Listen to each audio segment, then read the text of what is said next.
I only meant to return a book to my friend's house. But his mother's gentle teasing, asterisk, you're blushing again. I love that color on you, asterisk, made me realize some moments change you quietly, forever. It started as something ordinary. A quick stop to return a borrowed book to my friend. The kind of errand you don't think twice about. But when I rang the doorbell that late afternoon, it wasn't my friend who answered. It was his mother, Elena. She stood there in the doorway, framed by soft golden light spilling from behind her. She wore a loose cream sweater and jeans, her hair tied back but with a few loose strands falling around her face. There was something calm about her presence, the kind of quiet grace that made even a simple greeting feel like an invitation into another world. "Oh, hi," she said with that familiar warmth. "He just stepped out for a bit. You can wait for him if you'd like." I hesitated for half a second, part of me wanting to say it was fine, that I'd just come back later. But there was something in her tone, a gentleness that pulled me in. "Sure," I said, stepping inside. The house smelled like cinnamon and something faintly floral. The late afternoon sun filtered through the kitchen window, painting soft gold patterns on the floor. I hadn't been there in months, but everything felt comfortably familiar. The hum of the refrigerator, the faint tick of the wall clock, the distant sound of a car passing outside. Elena motioned toward the table. "Tea? Or coffee?" "Tea's perfect," I said, placing the book down. She moved with a kind of effortless rhythm. Not hurried, not deliberate, just natural. The kettle clicked on and steam began to rise. I watched her hands as she worked. Steady, elegant.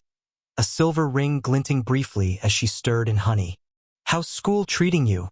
she asked, glancing over her shoulder with a small smile. "Busy," I said, laughing softly.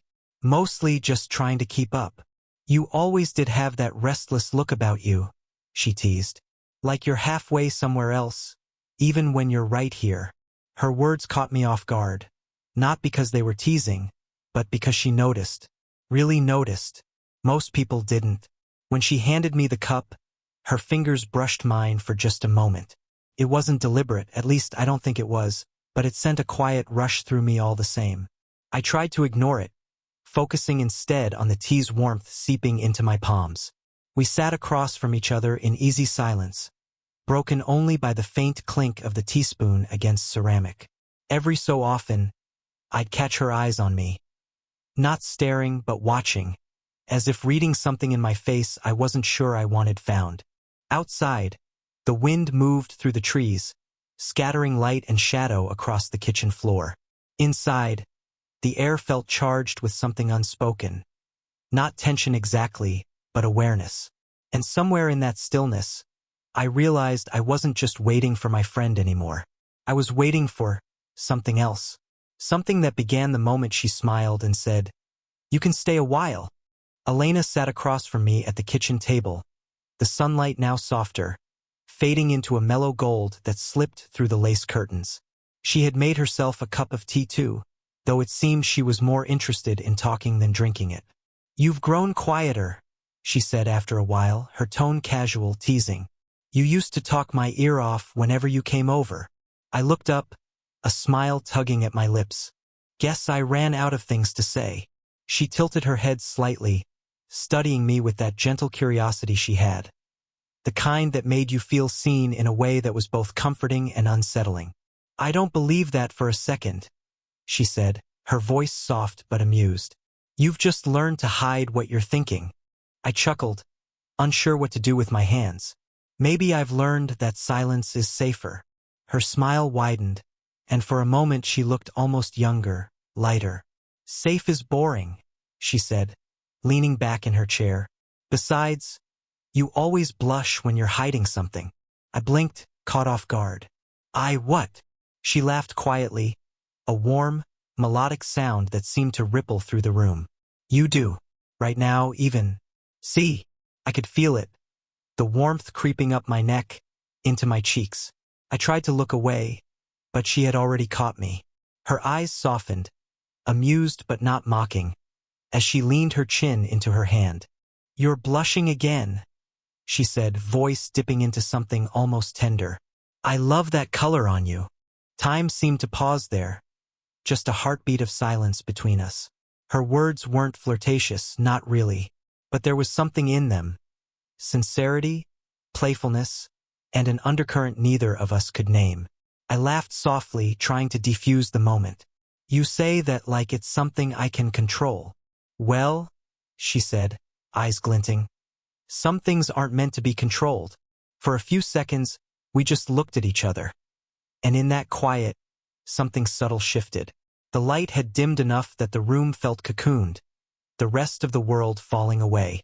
The air between us hummed with a warmth that wasn't entirely from the tea. She finally stood, brushing an invisible wrinkle from her sweater. You really have changed, she said. There's a steadiness in you now. I like it. The compliment landed deeper than I expected. It wasn't the kind of thing you brush off with a laugh. Thanks, I managed, my voice lower than before. She smiled, but it wasn't teasing this time. It was soft, almost thoughtful. It suits you.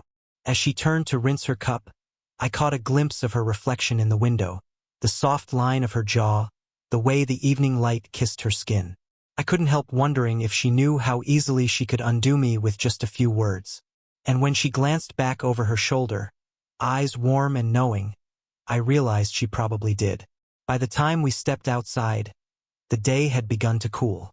The late sunlight stretched long and golden over the backyard, settling on the wooden fence and the neat rows of potted herbs she kept by the patio.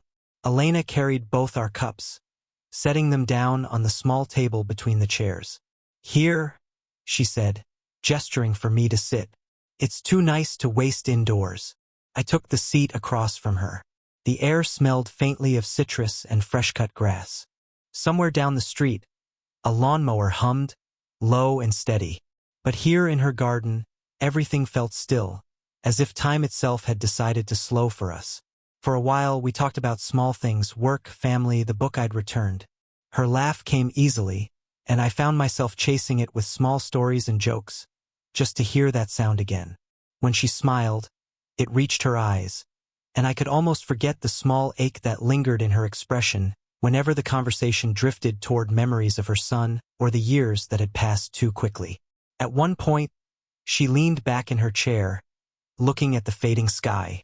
I used to sit out here with a glass of wine after everyone went to bed, she said softly. It's strange how quiet feels different when you're older. It's not peace. It's awareness. Her words lingered between us. I wasn't sure what to say, so I didn't. I just listened to the rustle of the wind, the faint clink of her cup, the tone of her voice that carried both strength and weariness. Then she looked at me, really looked. You don't talk much, but when you listen, it's different. It feels like you actually hear. That caught me off guard. No one had ever said that before. I try to, I said quietly. People say more in silence than in words sometimes. She smiled, the kind of smile that didn't need to be wide to be felt. You're right about that. The light shifted then, that golden hour glow wrapping everything in warmth. She reached over to adjust one of the small potted plants between us, and her hand brushed my wrist. A light, passing touch. But it froze me.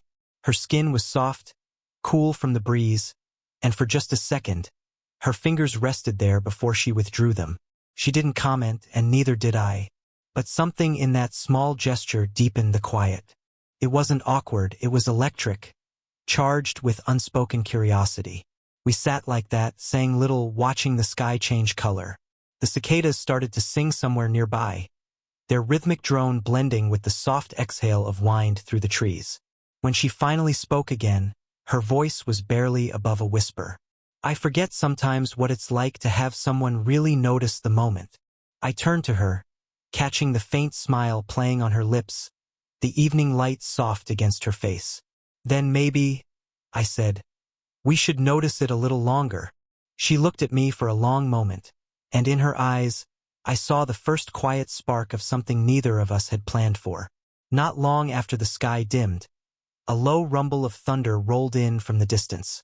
The air shifted cooler, heavier. Elena glanced upward, her expression softening into something almost wistful. Looks like the rain's joining us, she said. standing to gather the cups.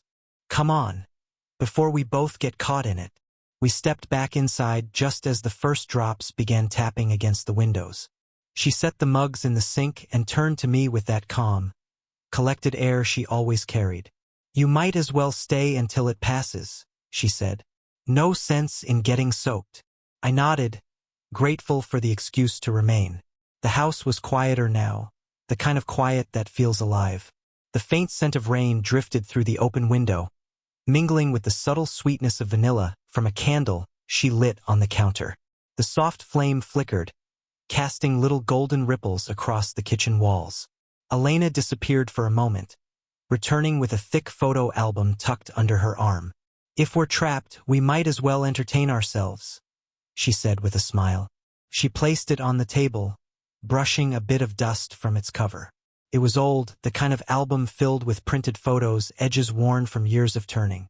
She flipped through the pages slowly, narrating little stories as she went. Photos of vacations, family gatherings, birthdays. Her laughter filled the room as she recalled small moments, the kind that seemed ordinary until time made them precious. Then she turned to a picture of herself. Much younger, hair shorter, eyes bright with the unguarded confidence of her 20s. That was a lifetime ago, she said quietly. There was something in her tone. Not sadness exactly, but a kind of recognition. The sound of someone aware of every year that had passed and every dream that hadn't. You still look the same, I said before I could stop myself. She turned her head, eyebrows raised slightly. That's kind of you to say. I mean it, I replied. You have that same energy. Like you're always halfway between calm and laughter. Her eyes softened, but she didn't look away.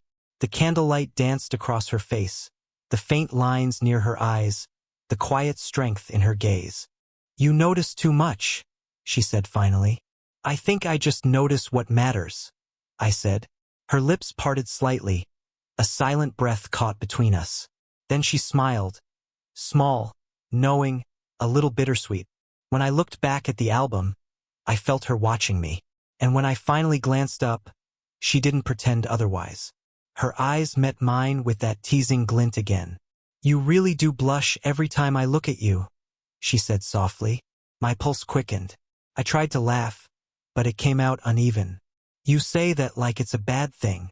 It isn't, she said. It just tells me more than you think. Outside, the rain began to fall harder, a steady rhythm against the glass. But inside, time seemed to fold in on itself. Two people sitting close, surrounded by memories, pretending not to feel what had quietly begun between them. The rain had deepened into a steady downpour, the sound filling every quiet corner of the house. The lights were dim now, the world beyond the windows a blur of moving water.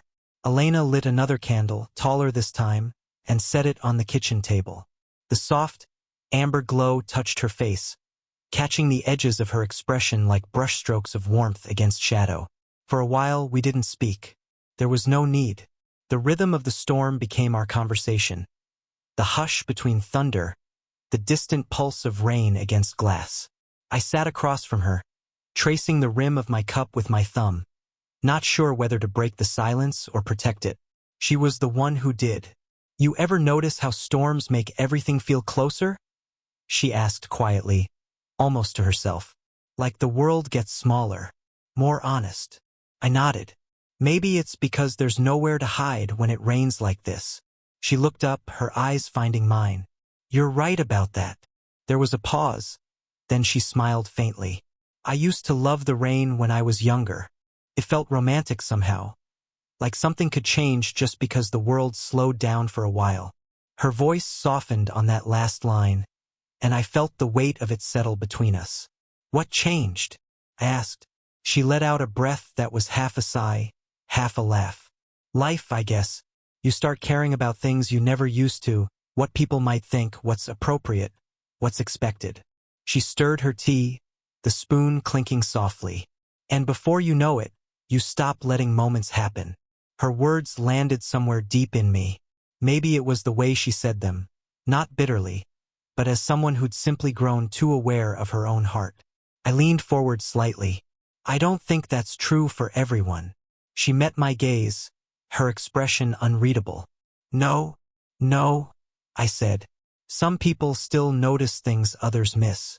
The light, the quiet, how something as small as a word or a look can shift everything. For a second, she didn't move. Then she smiled. The kind of slow, genuine smile that doesn't just reach the eyes but softens them. You really are something else, she said quietly. You see more than you should. I hesitated, searching for the right words. I've always admired that about you. How you carry calm even when everything else feels loud. Her gaze held mine. The rain seemed to fall harder, like punctuation. Careful, she whispered. That almost sounds like a confession. Maybe it is, I said before I could stop myself. The air between us stilled. Her hand rested on the table, only inches from mine. I don't know who moved first, but soon my fingers brushed hers. Light, uncertain, yet impossible to pull away from. The touch was small, but it held everything we hadn't said. No promises, no explanations, just two people admitting they understood something they shouldn't, yet couldn't deny. The thunder rolled again, low and distant, as if marking the moment. She didn't let go, and neither did I. For a long time we sat like that, the candle flickering between us, the storm outside echoing the quiet truth inside. That connection doesn't always ask permission.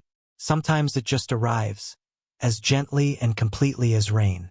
By the time the rain began to fade, the candle had burned low, a small pool of wax softening around its base. The storm had left the world hushed and washed clean, a quiet after the noise. I could feel that quiet settling inside me too, mingling with the strange calm that followed everything we hadn't meant to say aloud. Elena still sat across from me, her hand now resting loosely on the table. The space between us felt thinner somehow, fragile, like glass that might shatter if either of us spoke too loudly. When she finally looked up, her expression carried a gentleness that was almost painful. You should probably get going before it gets too late, she said softly. I nodded, though I didn't move right away. The thought of leaving, of breaking this strange, peaceful spell, made my chest tighten. Yeah, I said after a moment. You're right. She rose first, gathering the mugs, the faint clink of ceramic against the sink grounding the moment back into something ordinary. The roads will be slippery, she murmured, half to herself. Drive slow. I stood, running a hand through my hair, unsure what to do with my eyes or my voice. Everything between us felt too full of meaning, and yet neither of us seemed ready to name it. At the door, she reached for the handle, then hesitated. Her hand lingered there, and she turned toward me, the soft light from the hallway tracing the curve of her face. Thank you, she said. For what? For keeping me company tonight, she replied, her tone quiet but steady. For listening. Her eyes flickered over me. My face, my still damp sleeves, the faint blush she seemed to notice even now. There was a faint smile on her lips, one that held both affection and restraint. I tried to answer, but the words came out uneven. I'm glad I stayed. Outside, the rain had dwindled to a drizzle. The air smelled of wet pavement and jasmine from the garden. She stepped closer, just enough that I could feel the warmth of her presence. Take care of yourself, okay? She said, her voice lower now, softer in a way that reached somewhere deeper than the words themselves. Her hand brushed my arm, light, lingering, before she opened the door. The touch was nothing more than a passing gesture, yet it carried all the tenderness that couldn't be spoken. I looked at her, at the faint reflection of candlelight in her eyes, and something inside me ached at the thought of leaving that warmth behind. You too, I said quietly. For a moment, neither of us moved. Then she smiled, that same knowing, gentle smile that always made time feel slower. Good night, she said. Good night, I replied. I stepped out into the cool air. The rain had stopped completely, but the world still shimmered, puddles catching bits of moonlight, the scent of earth rich and new. Behind me, the door closed softly. As I walked to my car, I could still feel the ghost of her touch on my arm. Faint, steady, impossibly human. And though I told myself it was just a moment, some part of me knew that moments like this have a way of staying long after the goodbye. A few days passed before I saw her again.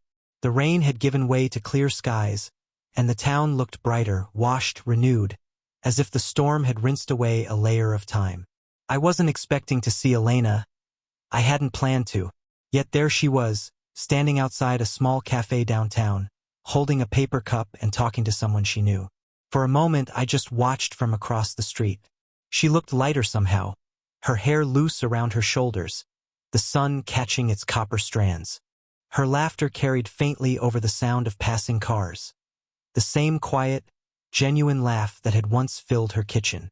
When she noticed me, her expression changed. A flicker of surprise, then warmth. She excused herself from the conversation and crossed the street toward me.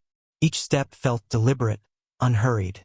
My pulse picked up without permission. "Hey," she said, stopping just a few feet away. "You disappeared after that night." I smiled faintly. I didn't want to overstep. Her eyes softened. "You didn't." There was a pause, not awkward but fragile, the kind of silence that holds a memory inside it. People moved around us, the world carrying on. But for those few seconds it felt like we stood slightly apart from it all.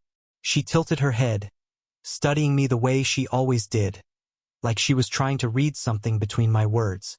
"How've you been?" "Good," I said, though the word felt too small. "Busy. Thinking, mostly. About." I hesitated, then let out a quiet breath. "That night. The rain. The way you said some moments feel closer when everything slows down." Her smile was gentle, wistful. "Did you figure out if that's true?" "I think I did," I said. "Some moments don't fade. They just change color." The faintest laugh escaped her, low, fond, a little sad. "You're still poetic when you shouldn't be." "I can't help it," I said. "You bring that out of me." She didn't answer right away. Instead, she looked at me for a long moment, her gaze calm but full of quiet emotion. The sunlight caught her eyes, warm and gold. "You're blushing again," she said softly, her lips curving into that familiar teasing smile. "Still my favorite color." The words hit me the same way they had that night, gentle, disarming, and impossibly kind. But this time I didn't look away. "I know," I said, smiling back. "I remember." The breeze lifted her hair, and for a moment, the world seemed to hold its breath. She reached out and lightly touched my sleeve. Nothing more than a brief connection, but it felt like an echo of everything we'd shared in the quiet safety of her home. Then she stepped back, eyes soft, voice steady. "Take care of yourself, all right?" "I will," I said. "You too." She turned and walked away, disappearing into the flow of sunlight and movement. I watched her go, not with longing, but with gratitude. Because some connections aren't meant to be chased or explained. They simply live within you, quiet, steady, permanent. As I stood there, the memory of her voice lingered in my mind. Asterisk, you're blushing again. I love that color on you. Asterisk, and even now, whenever I think of her, I still feel that warmth rising. Not as embarrassment, but as the gentle hue of something honest, human, and unforgettable. If you enjoyed this story and the quiet tension between them, don't forget to like, comment, and subscribe for more slow burn, heartfelt age gap romance stories like this one. Dizzy, tell me in the comments. Backhand index pointing right, did Elena's gentle teasing feel like love to you, or something even deeper? Your thoughts help shape the next story. Red heart.